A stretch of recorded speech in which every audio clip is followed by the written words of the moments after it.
Okay guys, welcome to this new and exciting episode. So without wasting much of your time, I have to analyze this V100 that I took, and I also posted this setup on the Telegram group. You can actually join, link is in the description.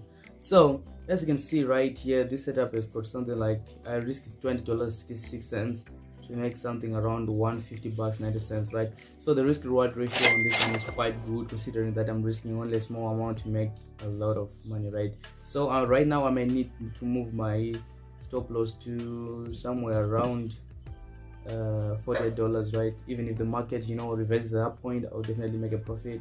So let me remove these my rectangles here, right? Your book. Okay, so as you can actually see that I started my analysis on the D1 time frame, and as usual I mark out my swing points as you see right here.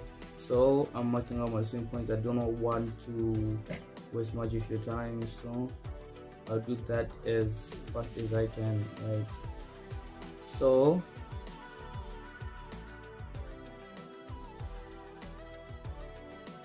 what I've marked on the chart here my swing points, right?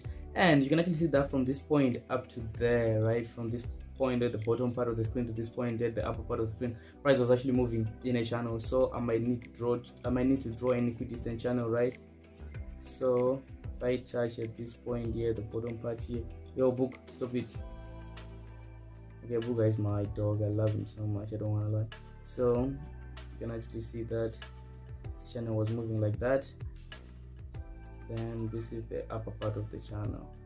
So considering that I'm a BTMM trader, you can actually see that these are three levels, considering that this was a formation, right? Level 1 here, then we had the consolidation here, then we had our level 2 at this point here, then we had a consolidation for level 2, then we had our level 3 push up to there, right?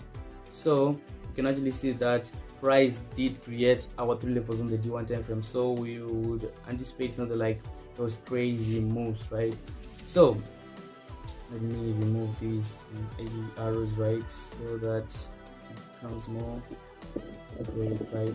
So what I did is I moved on to my H4 time frame, which at this point was my structural time frame.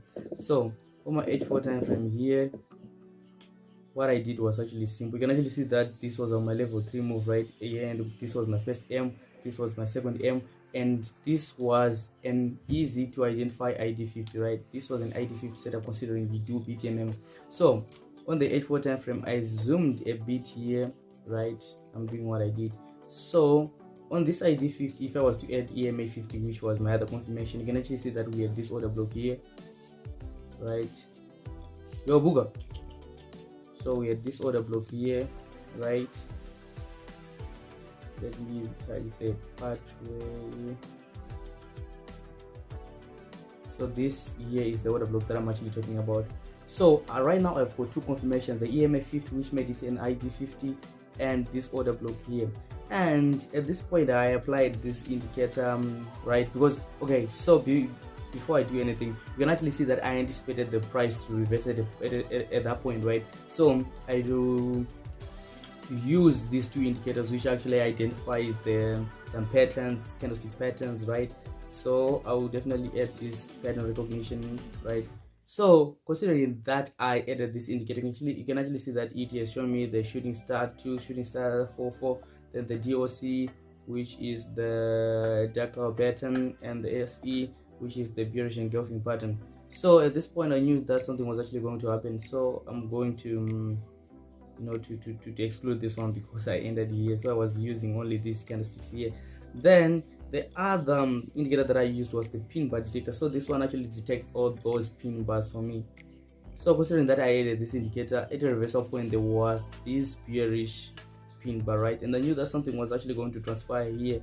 So, and if I was to use some little bit price action, I was going to draw a trend line like this. I've identified this recently, right, that I can add this trend line here. So I don't know why it's not moving. So you can actually see that we had this touch here, then this touch here, and this was our fourth touch. And on this fourth touch of this trend line, there were these reversal candlestick patterns that were actually being shown their behaviors by the market. and this was also another additional confirmation. So this is what I did, guys, on the H4 time frame. Then if you can actually check the previous video, I waited for the M that was actually created on the H1 time frame. So this is something that I was talking about on the previous video, that the market is likely to come back to here, then create an M, and I was actually going to enter.